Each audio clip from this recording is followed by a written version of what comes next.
Hello and welcome to today's presentation.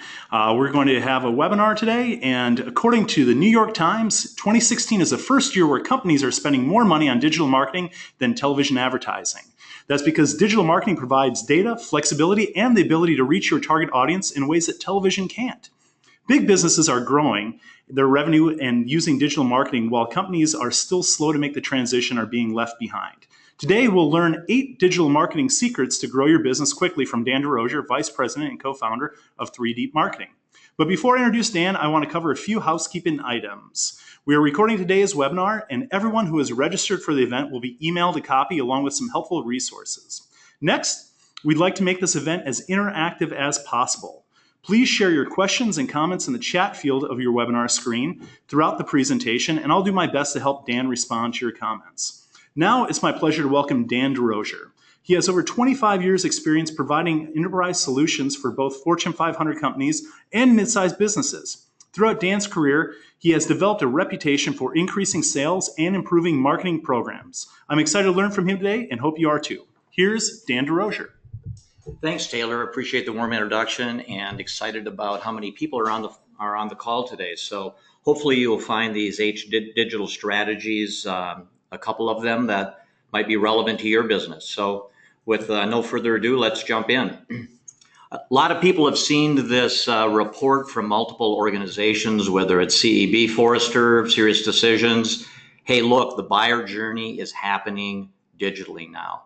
And in fact, many of you even experience this as a consumer, right? So when you walk into a dealership for a car or you're looking at a boat, a lot of times you might know as much about the product or service based on research you've already done online before you actually show up on the retail show floor. So we know lots of people are well informed and they're well along their digital journey before they even engage sales. So we have to do a better job as organizations, marketing organizations, to actually anticipate and be part of that buyer journey digitally. So when someone is informed, they actually find you online.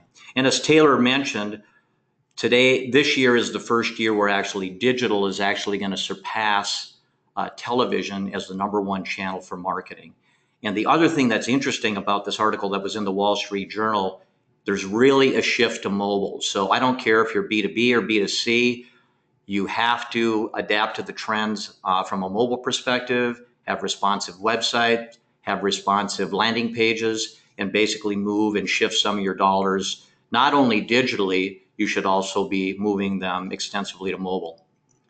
When you think about digital marketing, Web123 does a study every year, and it doesn't really matter from a digital marketing perspective whether you're a B2C company or a B2B company.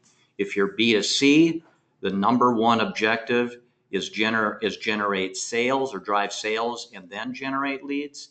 If you're a B2B company, obviously a lot of times it's a more complex selling environment where you do have to engage a sales organization. You might be well down the path, as we talked about earlier, but the #1 goal from a B2B perspective is generate leads and drive sales.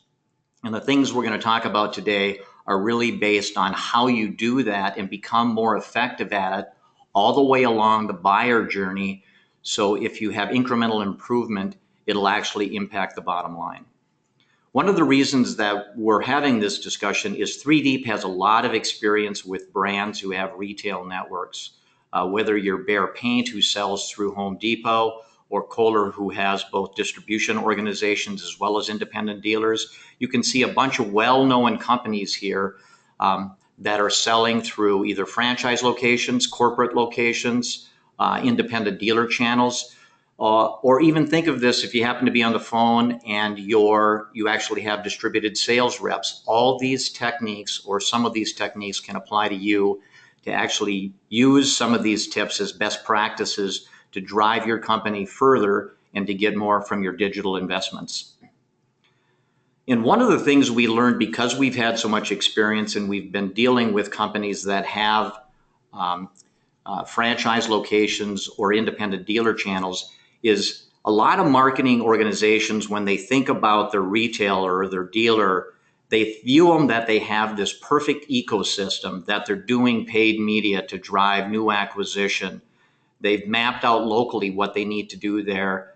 so they can be found in their local geography. They're doing a lot of social updates. And from an SEO perspective, they know what things like title tags and meta descriptions mean, and they actually have a content strategy and are actually publishing content so they're found more online.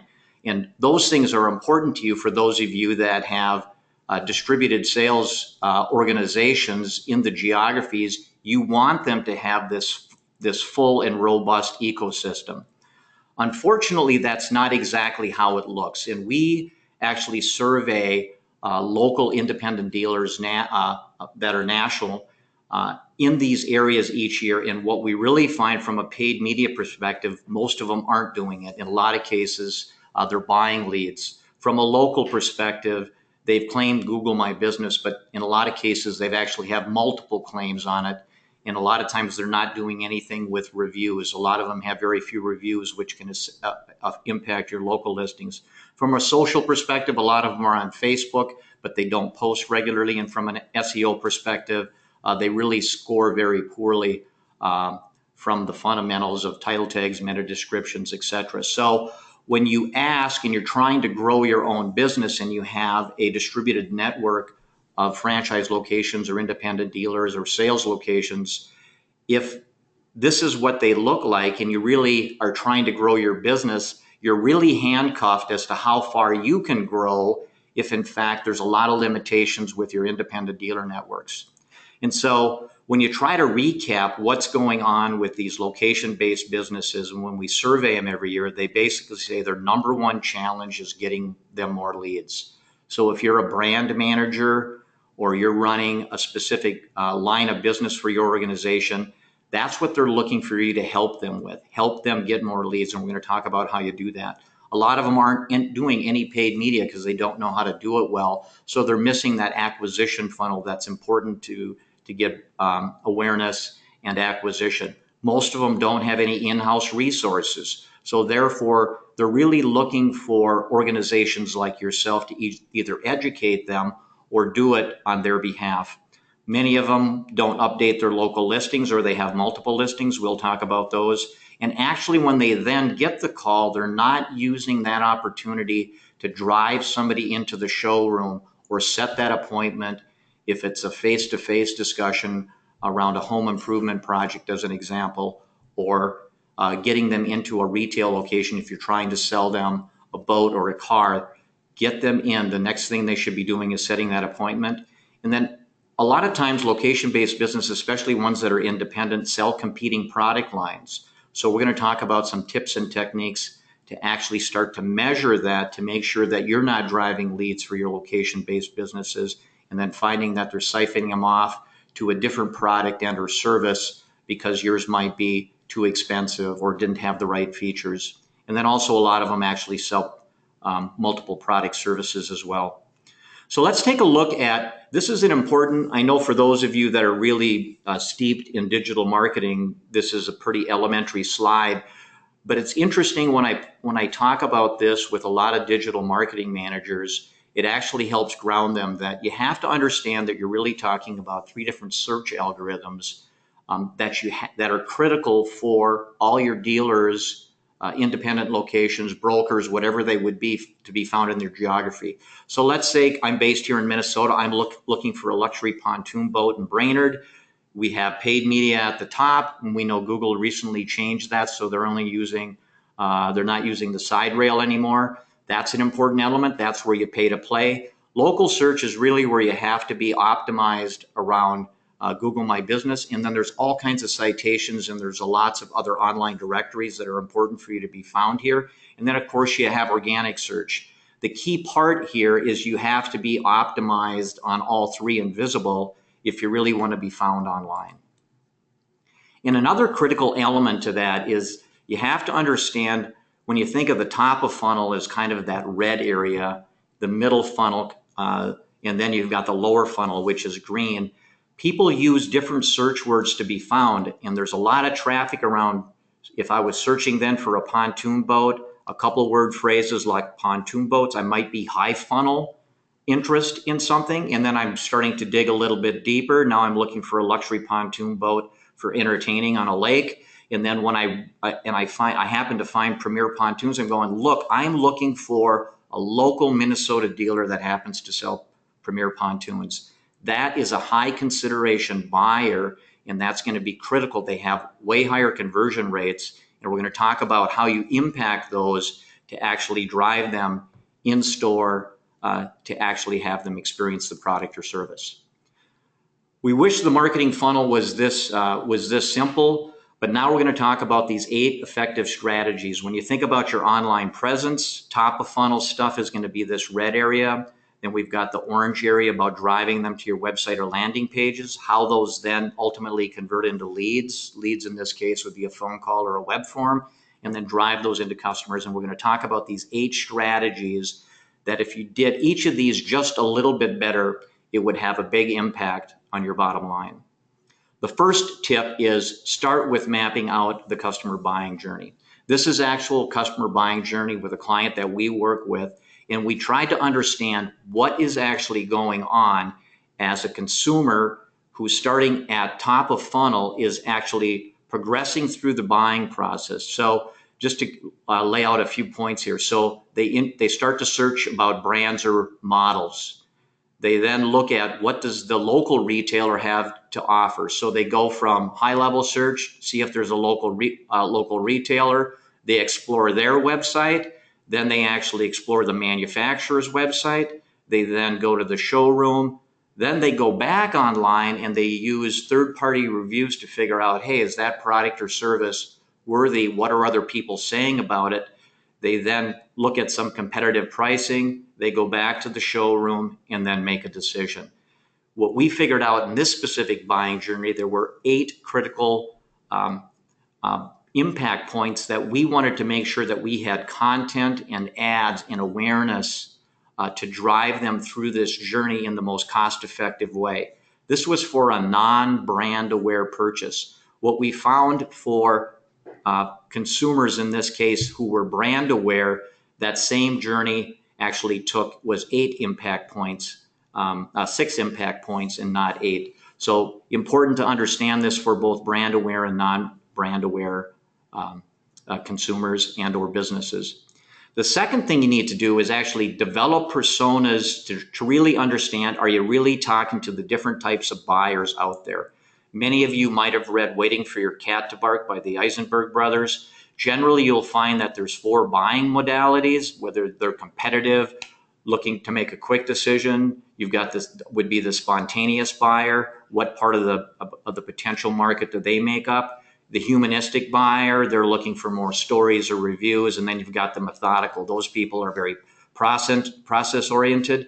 And then map those against the buying personas that you might have specifically to your product. For a client that we worked with, they were able to differentiate 3 different categories. One was looking for immediate results. They were mainly online driven, drove about a third of the market. Then there was this emotional buyer, which we would typically relate to the humanistic one we talked about. And they're really retail driven. They actually had to touch and feel the product. And then you had this mix, wants everything. Those would be the people that both did the in-person review of the product, but also did a lot of online research. And when they showed up in the retail location or had a meeting with the sales rep, if it was a face-to-face discussion, they knew a lot about the product when they walked in. So number 2, really understand and have content and offers that are available to each of the different personas of people that might be buying your product or service. If you miss out on these, then you're missing part of the market. The third thing is really, if you're trying to drive leads for your channel, you need to create responsive landing pages that drive acquisition, that are conversion centric. Here's an example of a company in Minnesota that happens to sell Infinity from Marvin replacement windows. If you look real closely here, Minnesota Exteriors on page 3, two-thirds of the way down the page, talks a little bit about windows. Oh, and by the way, they have multiple window brands that they focus on. It would be very difficult for a consumer to really understand that they actually sell Infinity from Marvin windows. So in this specific case, what we did, we actually created landing pages that are focused, that the company put together, and we worked with them on to actually focus on the brand. You can still see Minnesota exteriors here and a number, but it's very brand focused to get the brand message out there of the value of Infinity from Marvin versus having a consumer try to dig into a website and figure out that MEI actually sold windows. You will find in lots of cases you can double your conversion rates just by having impacts like this and having a centralized approach for your top dealer or retail channels and drive way more lead acquisition. Number 4 is really, you gotta have unique content for every location. I don't care if the products and services are identical or very similar. Here's an example of a very well-known fitness company, Lifetime Fitness, and we were doing a little research for them. And one of the things we found, regardless of their location, they basically duplicated all their content, whether it was in Eagan or Austin or Johns Creek. Other than having a quick little blurb of where it was, all the other content you can see is identical.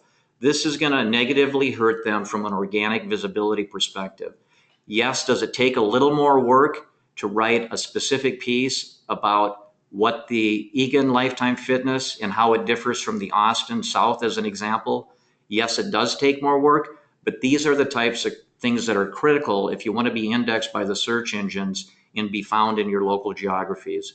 So if you have multiple locations, and even if they offer a similar service, you need to take the time or hire somebody to take the time to write unique content about each of those locations. The next thing that you need to do is optimize local search. So your geography-based locations are found in their area.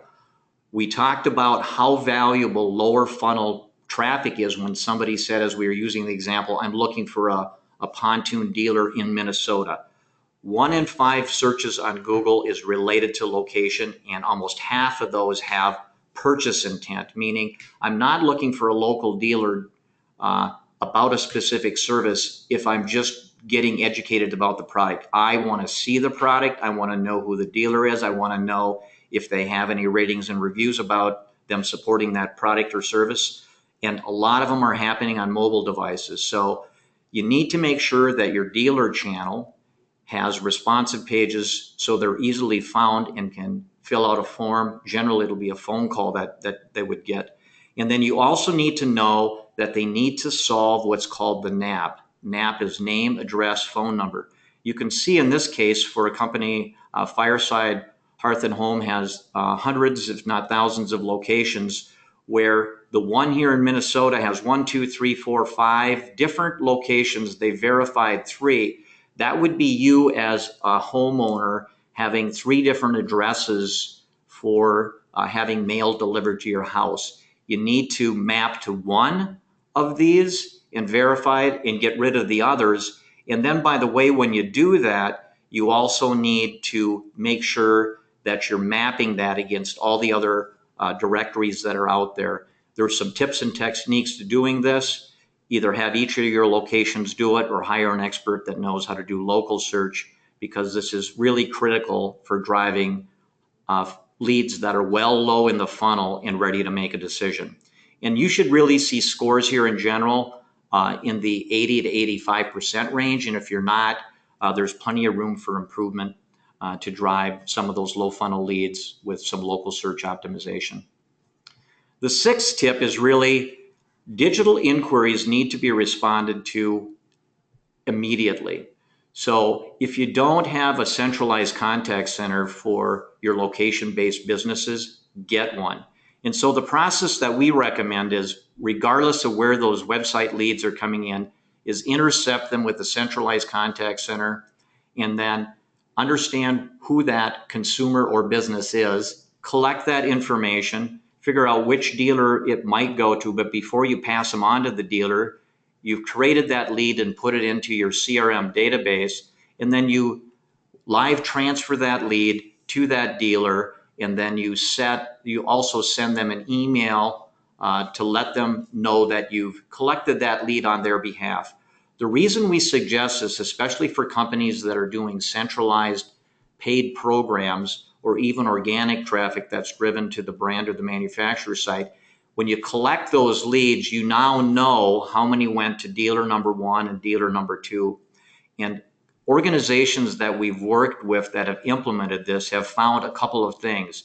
One is they found, let's say dealer one and dealer two both had 10 leads, and dealer one closed 7 of them and dealer two closed 2 of them. There might be a problem here. The problem might be that maybe dealer two needs more education about the products or services that you're offering, or it might be that they're siphoning off leads that were intended for your product and service, and because many of them sell competing products, maybe they're changing to a lower value product and selling that instead of the product that you would prefer for the lead that you've driven on their behalf.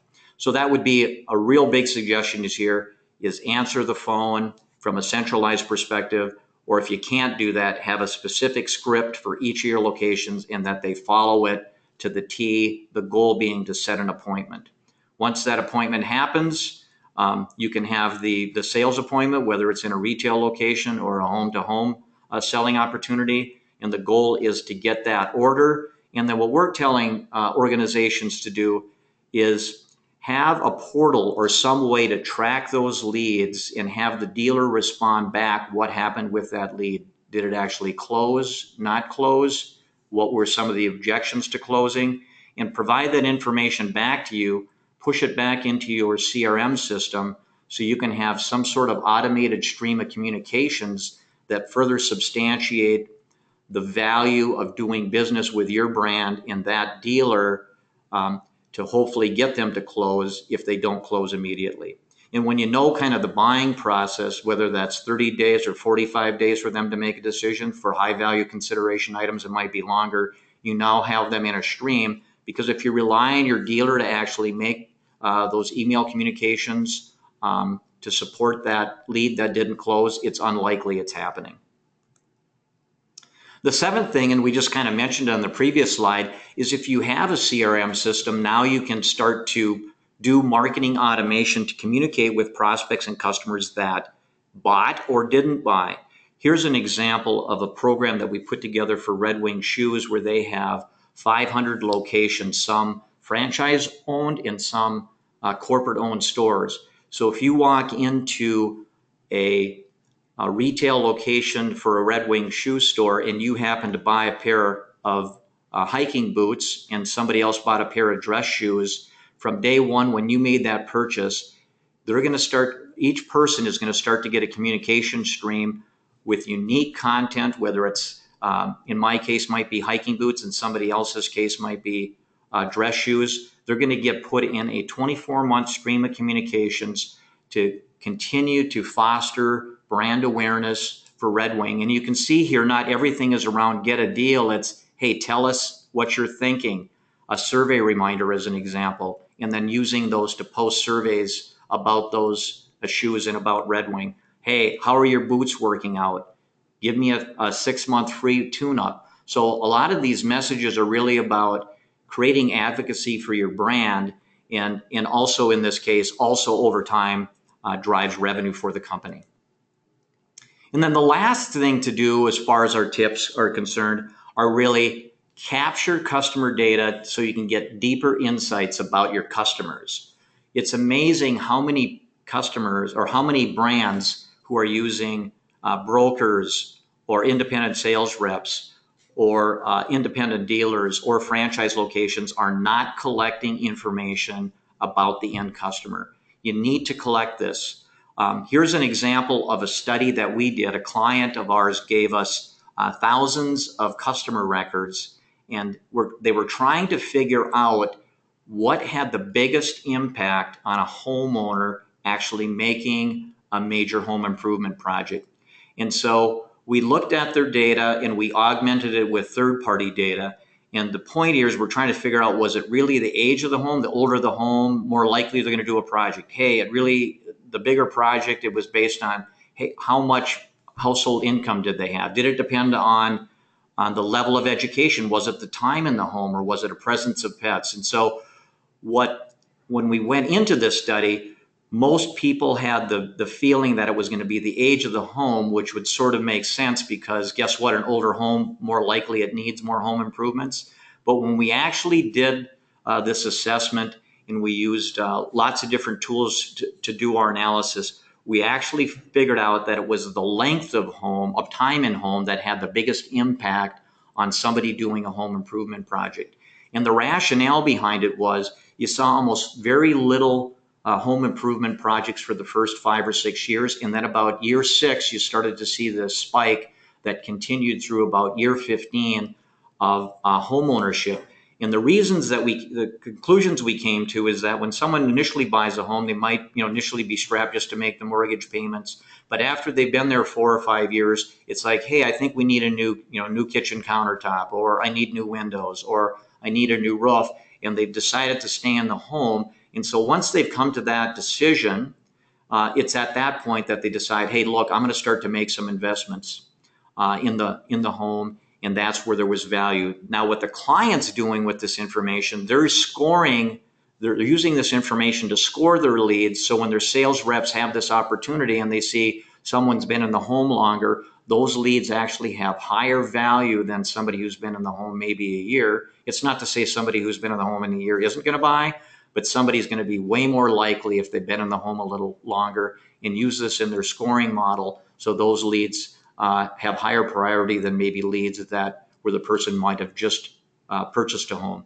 And some of the ways that you can actually get this is incent your dealers and customers to fill out warranty information if that's something that's part of the process that you have. And then you can use that to kind of link it back to some behaviors that you can use online and start to target those types of people from some of your high-level online awareness. You can use this information to do follow-on surveys. That's a good way to kind of get information about the level of satisfaction with the dealer or with your product. And then a lot of cases, we'll actually append third-party data, which is some of the stuff that you see here, to actually get deeper insights into the customer base so you can use that information to support broad marketing budgets and where you ought to spend maybe more money in specific areas and or geographies or against certain demographics. So the question is, if you applied, one or more of these techniques, does it really even matter? So what I have here is a funnel chart, the top of funnel, mid funnel, lower funnel stuff. And what I have here is a case of an average dealer. There's lots of studies out there that will tell you what the average dealer traffic is. But if you look at a company between 8 and 25 employees, the average number of visits they get on an annual basis is about 36,000 visits. So that's the number you see here. And what I took for the middle funnel thing, if I took those visits and 3% convert meaning I received a phone call or a web form, the national average is about 3% conversion rate. So of those 36,000 visits, I ended up with a little over 1,000 inquiries. And now these are now in my CRM system. And now I have to figure out how many actually qualified, did I set appointments, how many demoed, how many closed. And if in this case, the average deal size was $7,500, guess what? That dealer would close $350,000 worth of business, product, whatever that product happened to be. So, okay, what would happen if I improved every specific part of this just by 12.5%? So I upped my number of visits by 12.5%. I upped my conversion rates by 12.5% from 3 to 3.4. That meant I had more visits. Ultimately, then I also had more inquiries. And then I upped my qualification rate, my appointment setting rate, my demo rate, and my close rate. And guess what? Just with small incremental improvements, that same dealer, broker, independent sales channel doubled their revenue. And you might say, well, who cares? 350K is still not that important to me. Well, if I had $350,000 and I increased that over 100 dealers, that's $35 million in incremental business by just making modest improvements in each of those parts of the buying process. A lot of times we get clients who will come to us and go, look, where's your big idea 3 deep? And my point here is a lot of small incremental ideas can actually have a bigger impact than a one big idea that might be a hit or miss. So my point to you would be focus on one or more of these 8 strategies. And if you start to figure out which ones will work for you, ultimately it will impact the bottom line, especially if you can take those strategies and move it across your entire dealer channel. So here's just a quick recap of the 8 digital strategies that we talked about. The customer journey, developing personas, centralized paid media approach, making sure you have unique content, making sure each of your location-based business are optimized for local search, respond to these inquiries in near real time, leverage marketing automation, and then always capture customer data so it can give you more insights as to where you ought to spend your future marketing dollars. A lot of times we get questions. I was just on a call last week with a prospect, and their comment was, Dan, I suffer from all these problems. So what should I really do? And so what I told them at that time is, like, look at these different strategies against your current marketing situation, and then assess where either there's the biggest challenge when you look at that entire top of funnel, mid funnel, lower funnel. Where's the biggest challenge you have? Or where do you think the biggest opportunities for gain are? Maybe it's just drive more top of line leads and then push those to your dealers because maybe they're really good, or your brokers are really good. They're really good at closing them. That might be the area you focus on. Maybe it's the customer journey map if you haven't done that. But understand what your biggest challenges are, where the biggest opportunities for gain are, and then start to prioritize them, and then develop, your digital marketing roadmap for improvement. So, and then execute this on a crawl, wall, rock, run approach so it minimizes your risks and maximizes results. A lot of times we'll hear companies like, I'm overwhelmed with all these things that need to be done. And so if you start to prioritize it, and then start with a small test case of maybe 25 location-based businesses and doing something specific, make sure that it's fine-tuned, and then roll it out to the rest of the organization. That way you minimize your initial investment, you can test and learn, and then the things that are working, you can leverage those and then apply it across your complete ecosystem that's driving demand for your business. So that concludes our webinar on the 8 effective digital strategies. 3 deep. We're a 45, 50-person organization based in St. Paul, and we're really focused on 3 things: acquisition, which is really around getting more prospects to find you, engaging them, really around CRM tools and content, marketing automation, the contact center to actually engage your consumers, to either get them to buy initially or to buy more. And then a lot of the things we do is around optimization. Measure, because if you can measure everything online, and then use those things to help drive where you ought to spend your next dollars from a digital marketing perspective.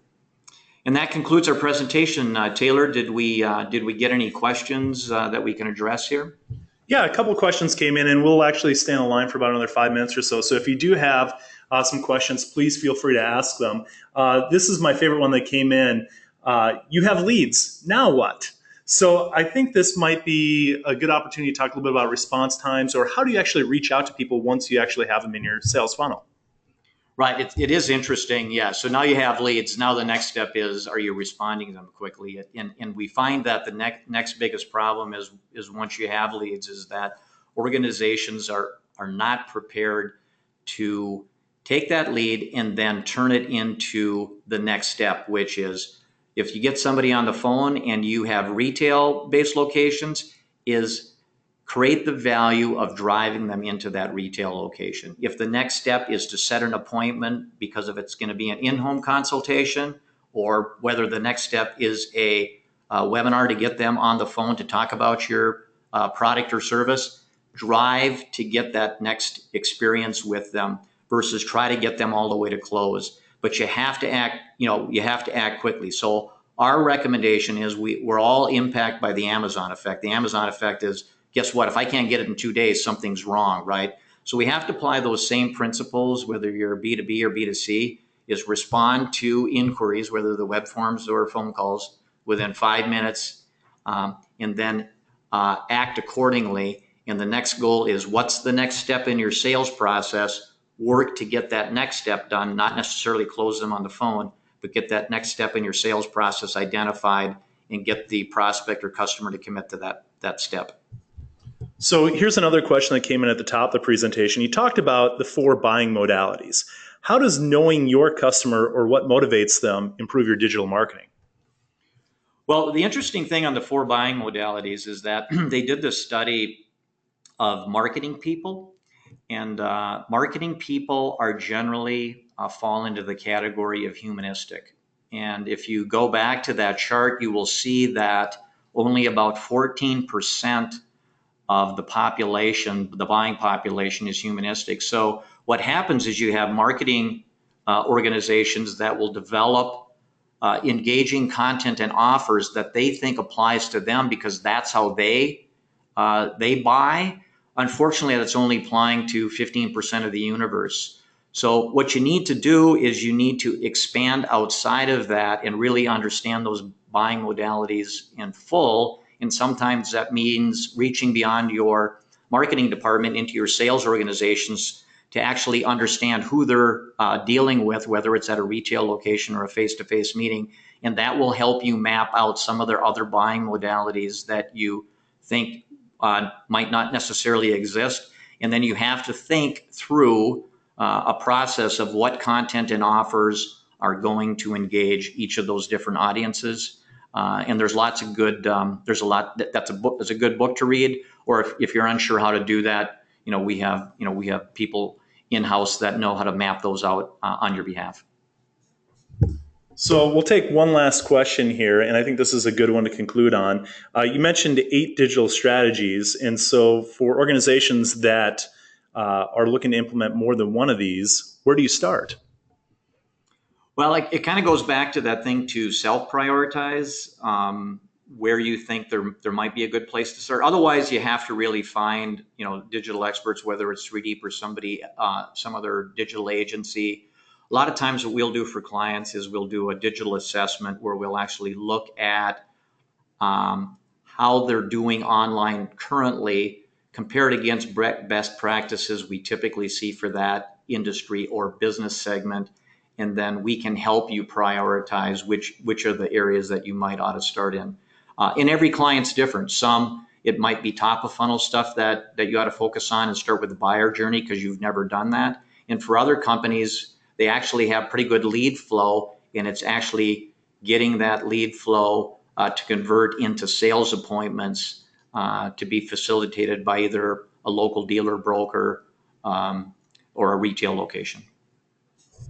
Wonderful. That's a great suggestion. So that puts us pretty close to time here. I'd like to thank you, Dan, for your time today and for this excellent presentation. And thank you, everyone, for attending, too. I hope that you enjoyed this presentation as much as I did. So thank you again, Dan. Thanks, Taylor. Appreciate everybody's time on the phone. Have a great day.